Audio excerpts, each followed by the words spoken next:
What do we want from Yoshi? Do we want this?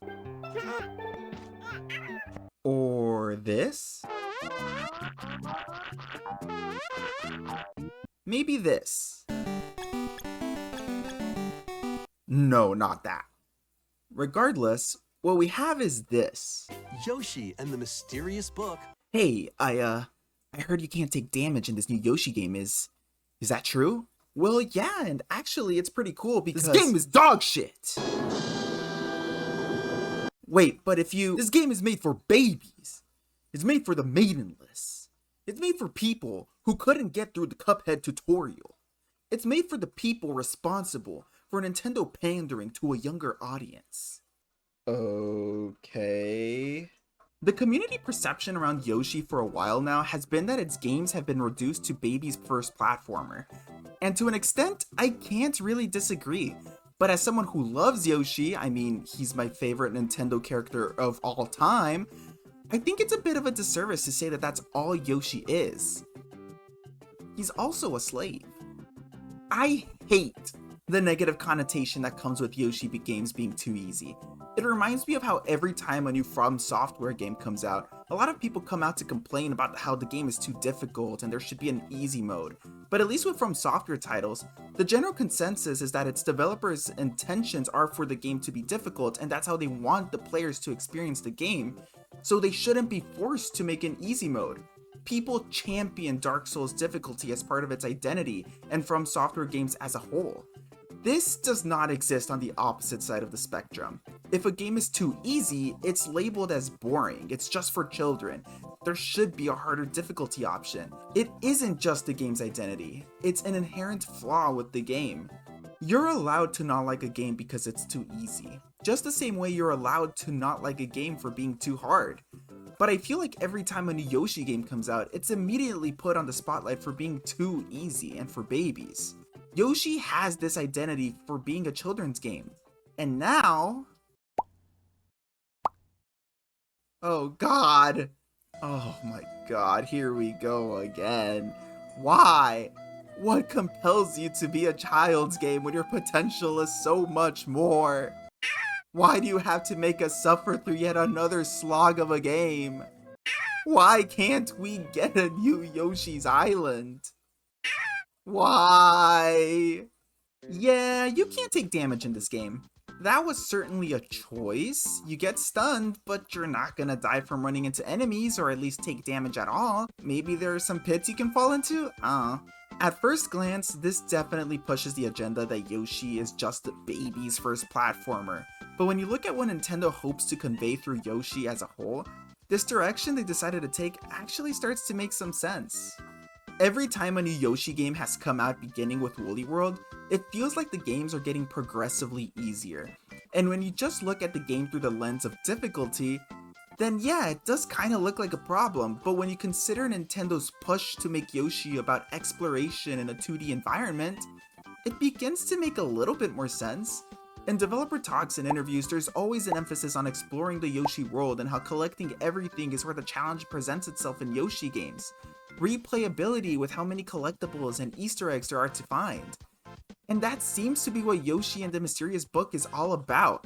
This feels like the game that Nintendo has been wanting to make for Yoshi, and I hope it does do well. I mean, I love Yoshi, so I'm definitely gonna be picking this up. I've already pre-ordered it.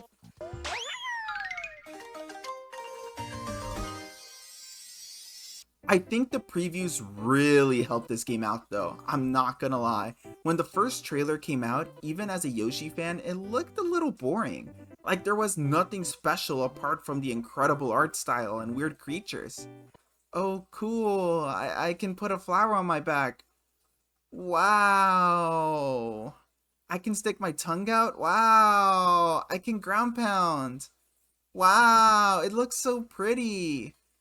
Wow! It was kinda giving Kirby Star Allies, and I wasn't incredibly fond of that game, so it made me worry that this Yoshi game was going to be something similar. But when people started putting out their previews after getting hands-on experience with the game, I understood what the gameplay loop was. This is not a game that trailers well.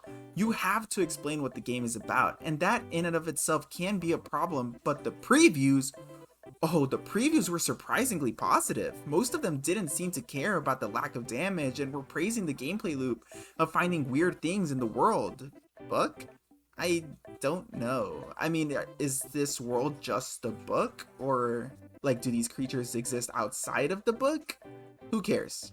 That goes back to what they keep saying about Yoshi, to explore and find as much as you can about the game and world through its mechanics, and this becomes easier when you can't take damage. It makes sense why they made this decision, even if it might make the game a little bit too easy. I'm sure there will be some challenging moments and a wide variety of levels to explore, and this concept will reward replayability. Yoshi has been a comfy series for a while now, and this seems to be the apex of that gameplay loop. I can't lie, I'm excited to play. I understand why some people might not be too fond of this new direction for Yoshi though. I think the last game that kind of bridged the fans who like this new style and prefer the Yoshi's Island model was Yoshi's Woolly World. I personally found that game to have a little bit of everything for every kind of Yoshi fan. But since then, Nintendo have been doubling down on this new identity for Yoshi. I think they still have the soul of the games like Yoshi's Story taking place in a book. I mean, this game is quite literally taking place in a book. But I think some people who enjoyed those older, more challenging Yoshi games feel a bit left out. I think people want that feeling they got since they played Yoshi's Island. I love that game, and it really doesn't feel like there's anything like Yoshi's Island out there. Even the new ones from that franchise don't really hit the mark anymore. I think it's valid to find games with that much difficult to be boring, and if that's all Yoshi will continue to be in the future, then I can see why some people would be frustrated that the games of one of their favorite IPs is no longer made for them and will never be made for them. Yoshi isn't Mario. If you don't like the 2D games, there's a bunch of other stuff you can play. A 3D Mario game is probably in the works. If you don't like 3D Zelda, you can go play 2D Zelda. If you don't like this version of Yoshi though, what else are you gonna play? You can play Yoshi's Island and maybe Yoshi's Story. Yoshi doesn't get a lot of games, and I don't expect it to. I know it's not this grand seller and it doesn't need to be. So I think the people who complain about Yoshi being too easy are just a little frustrated that they'll have to wait a long time for the next Yoshi game. And that there's a good chance it, again, won't be for them. People want a Yoshi game for them. They want there to be options for what kind of experience they get to play when it comes to one of their favorite IPs, not just what we have. Yoshi is relaxing and comfy, and I love that about him. Yoshi is great because his games have this comfy, relaxing vibe that just puts a smile on your face. I think you can still have an experience like that while still satisfying the audience that longs for that Yoshi's Island experience. I think Woolly World was actually really close to that. But in the meantime, we have Yoshi and the Mysterious Book, and I'll be picking it up. I know I'm gonna enjoy it. But what do you want from Yoshi? A sequel to Yoshi's Island? A brand new 3D adventure Yoshi game? A turn-based RPG? Yoshi is allowed to get experimental, and I hope they explore other avenues for him that are exciting for everyone that loves the IP. At the end of the day, I think people just want a Yoshi game that's for them, and I hope they get it. Thank you for watching. Have a blessed day.